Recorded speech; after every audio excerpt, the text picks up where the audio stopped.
Ladies and gentlemen, for the second time in a week, U.S. jets intercept Russian warplanes near Alaska. For the second time this week, I'm reading a CBS News article. American jets intercepted Russian military aircraft near the state of Alaska for the second time this week.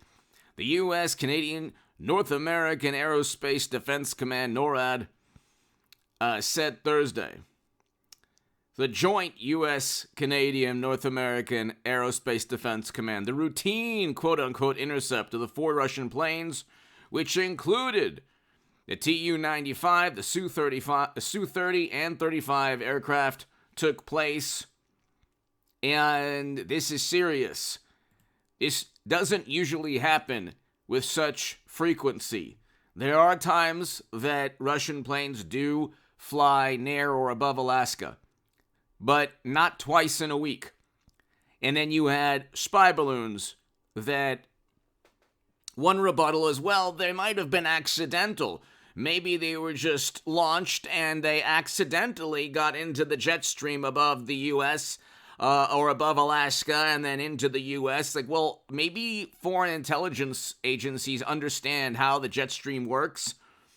And yes, maybe it was on purpose that they put a balloon, a tactical spy balloon above the country so then they could take reconnaissance, photos, imaging, actually track individuals' car license plates, because that's according to The Guardian, Politico, a whole bunch of articles. These balloons can actually track individuals and cars.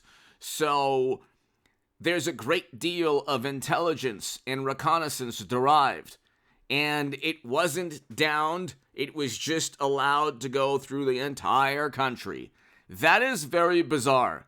Why Mashed Potato Brains and his bumbling band of buffoons would allow this, nobody knows.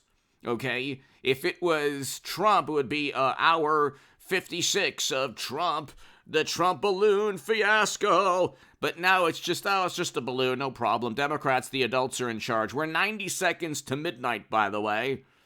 90 seconds to midnight. So it was a moral imperative to have voted for Trump 2 years ago, specifically for foreign policy.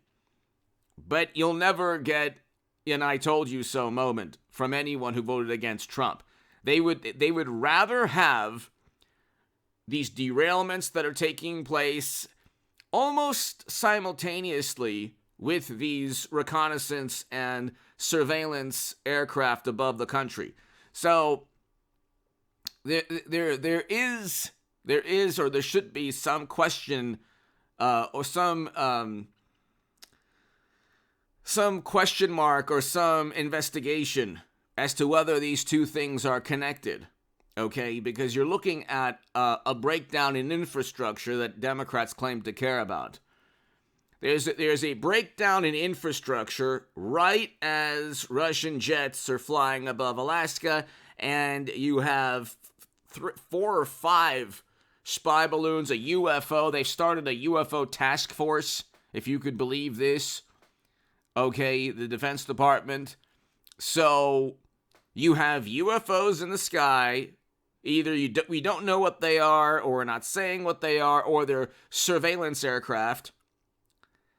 Then you have Russian jets above Alaska, and then you have these horrible derailments taking place.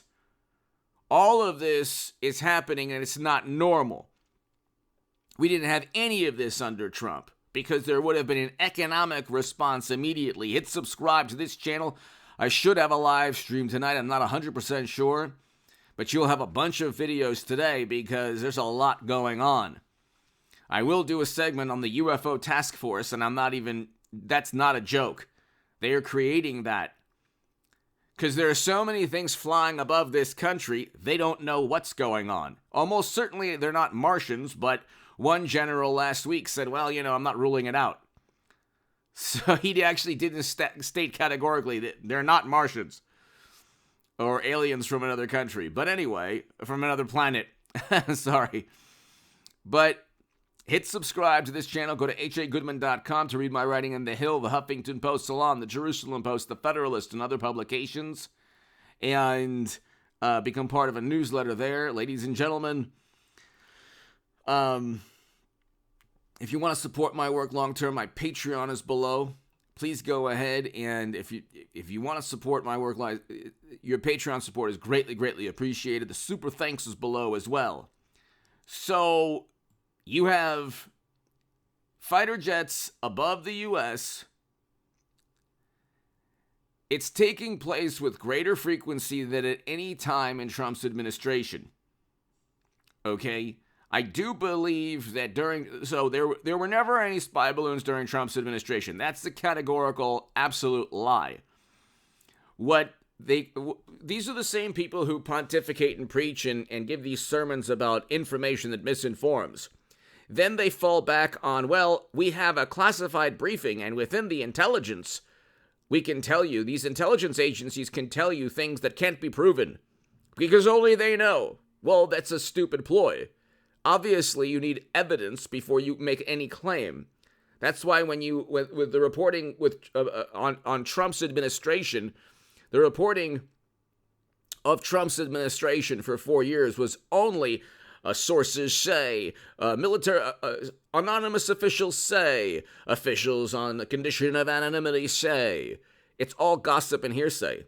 So the same people who say, oh my God, there's such a big problem with information that misinforms, they are more than willing to listen to gossip, hearsay, and appeal to authority without any evidence at all, as long as the authority appeals to their political sensibilities or objectives.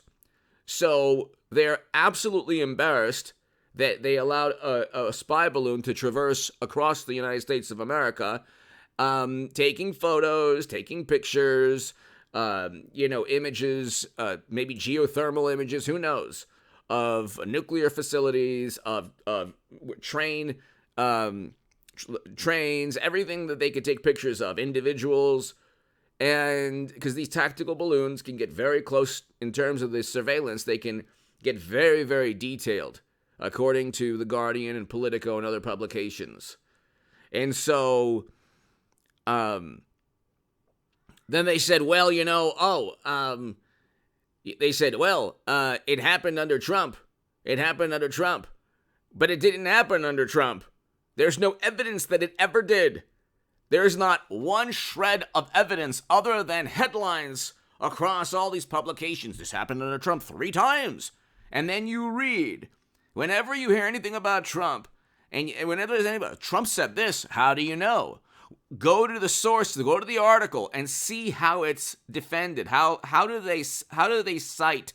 Where's the evidence? Where are the sources they cite? It's unnamed sources, and so, or it's the intelligence agency backing up an absurd claim. So they say, well, Trump's intel agencies were briefed, and Biden's intel agencies confirmed that it took place under Trump. You can use the word confirm and brief all you like. We're 90 seconds to midnight, and you have no evidence to back up the claim that any of these things happened under Trump, whether they happened at all or within the same frequency. We certainly didn't have these train derailments taking place numerous times within a month. We certainly didn't have spy balloons and UFOs above the country with Trump within that time frame, or at all. Like I just said, there's no evidence of that at all, other than Biden's intel says that they were so good that they found out that it happened under Trump, but they just can't prove it. But they use words like confirm and brief. So, obviously, they're stepping up. The Russian jets are stepping up their... they're trying to at least either intimidate, or they're trying to, who knows, derive reconnaissance, or I can't really tell you if you're an Air Force veteran, or if you can tell me the purpose of these jets flying above Alaska, maybe to find out response time, who knows? Okay, I'm not exactly sure why these, other than to